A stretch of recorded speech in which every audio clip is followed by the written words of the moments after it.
todos, bem-vindos mais uma vez ao nosso novo episódio do Credival Talks. Hoje temos aqui a colega Ana Morgado, que nos vem falar sobre o tema de autoconstrução, cada vez mais aqui em cima da mesa, não é verdade? Bem-vinda, Ana. Olá, tudo bem? Tudo bem. Então, olha, diz-me uma coisa, aqui, como sabes, esta conversa é para ser construtiva, é uma conversa aberta.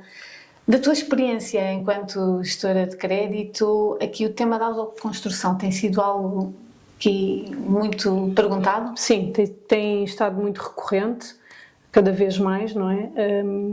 E pronto, e uma das perguntas fundamentais tem sido como é que eu vou fazer esta tipologia de crédito, que é diferente, no fundo é diferente de um crédito de habitação normal, e portanto tem-nos abordado muitas vezes para tentarem perceber como é que podem estruturar e em que ponto é que nós também podemos ajudar, porque na verdade é um processo bastante longo, não é? Uma autoconstrução pode ser burocrático, pode ser demorado, e portanto nem todos os momentos nós vamos estar presentes. No entanto, tentamos sempre aqui orientar e ajudar um bocadinho quando nos perguntam como é que podem estruturar. Isso tu acabaste de dizer, acho que é muito importante a questão de ser demorado, não é?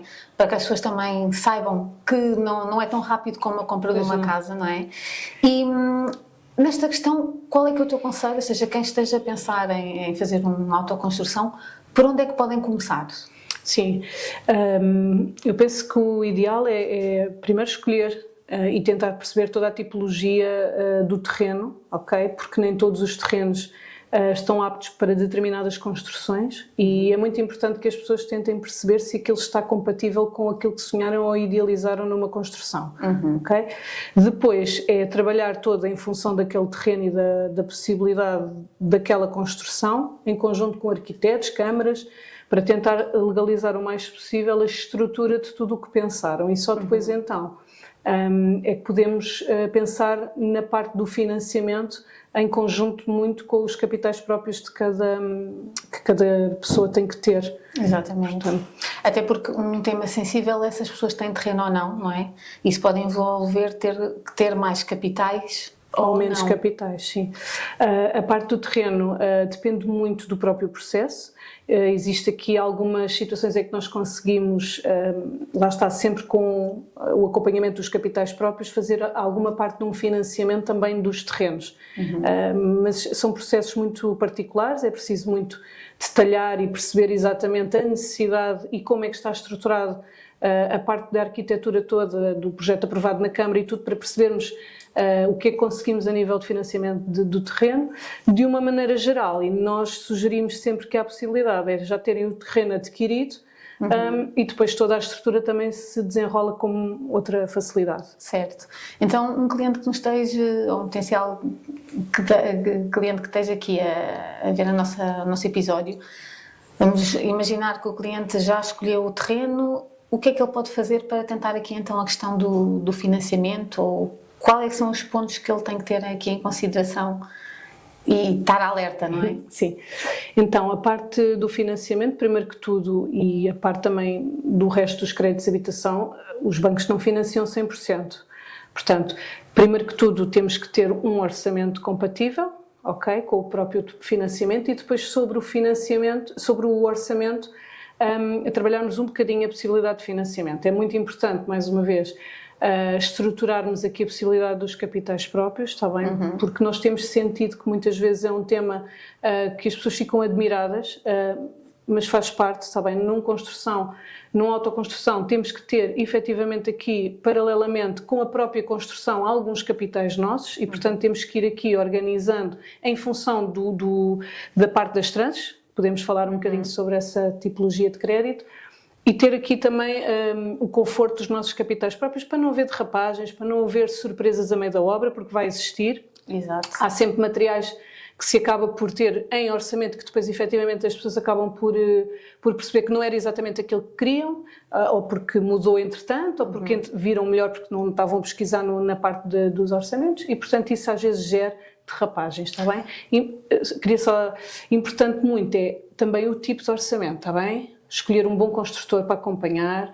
O orçamento tem um fator muito importante que é estas derrapagens. Se não fecharmos o orçamento com um preço determinado para aquela obra, com um intervalo, uma margem, como é lógico, para se poder escolher outros materiais, podemos aqui incorrer no risco de não ter depois dinheiro para concluir esta operação. E aí conhecer bem também trabalhos já realizados por esse construtor. Sim, fazer uma boa pesquisa e perceber se realmente aquele construtor o consegue acompanhar também no que idealizamos, porque cada obra é uma obra. O que nós temos percebido é que para uns clientes há situações que aquilo é importante, mas para outros nem tanto. Acabamentos importantes para um cliente, mas para outro nem tanto. E isso tudo é preço. E ao ser preço tem que ser logo definido numa primeira fase para que depois, a meio do processo, não haja esta questão das derrapagens. E aí também o próprio banco depois, como já está o orçamento e o financiamento determinado, também ajuda com mais facilidade.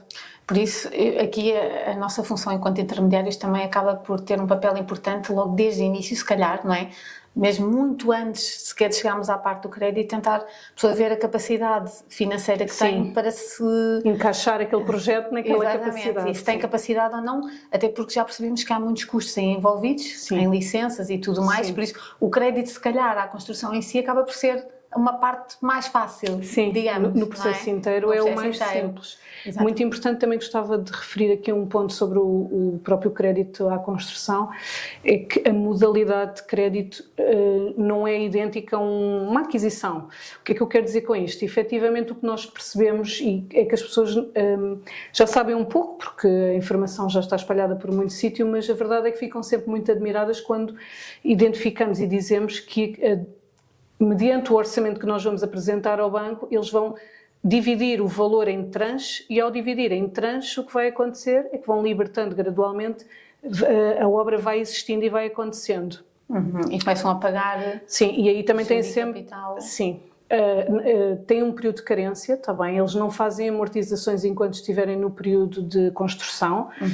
Essencialmente são 24 meses que os bancos permitem que se faça dessa forma, portanto vamos libertando o capital e eles vão pagando os juros sobre o capital que estão a libertar, não é sobre o total do financiamento, é sobre aquele capital, vão pagando ali os juros sobre aquele montante até ao período de carência de 24 meses. Excepcionalmente podemos pedir uma extensão desse período de carência, mas é mesmo uma exceção e é preciso ver muito bem como é que também está a estrutura. E fazer aqui atenção que cada vez que se pede uma vistoria ao banco, não é? Para ser libertada à tranche, há um pagamento de uma vistoria. Sim, cada banco tem o seu valor, está bem, de vistoria, e é o fiscal, digamos assim, que vai à obra perceber qual é a percentagem daquela estrutura.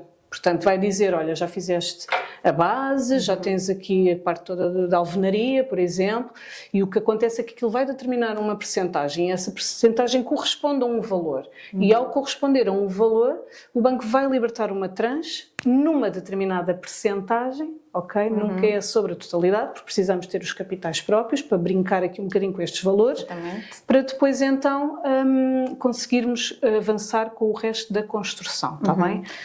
Qual é que é a fase em que o banco vai libertar a última tranche? Então, o banco só liberta a última tranche quando temos a licença de utilização na mão. Ou seja, mais uma vez aqui a importância de um construtor em que tenha realmente alguma influência aqui com uma boa ligação com a Câmara Municipal, está bem?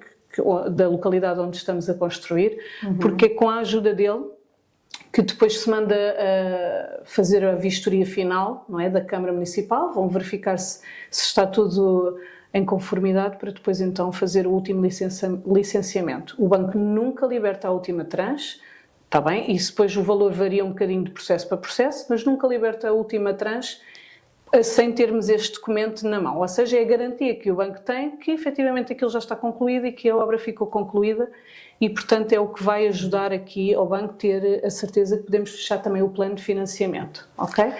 E mais uma vez, e só aqui puxar aqui novamente este tema, porque é mesmo o que mais nos perguntam é, nesta fase aqui, se calhar, vamos ter que fechar o processo com o nosso construtor, com os nossos capitais próprios, ou então com uma ótima relação, gerir aqui um bocadinho a confiança que temos com o construtor, porque não vamos ter o dinheiro do banco para pagar esta fase. Por isso, como podem ver aqui, é um tema muito pertinente, é um tema sensível, que convidamos a ir à nossa página da Credível e consultar os nossos blogs, tem lá a falar um bocadinho. Qualquer dúvida também, nós estamos disponíveis, Sim. não é, Ana? A Sim. Ana Morgado tem bastante experiência em processos de autoconstrução, por isso, se estão a pensar em comprar casa, fazer uma autoconstrução, falem connosco, temos todo o gosto em vos ajudar.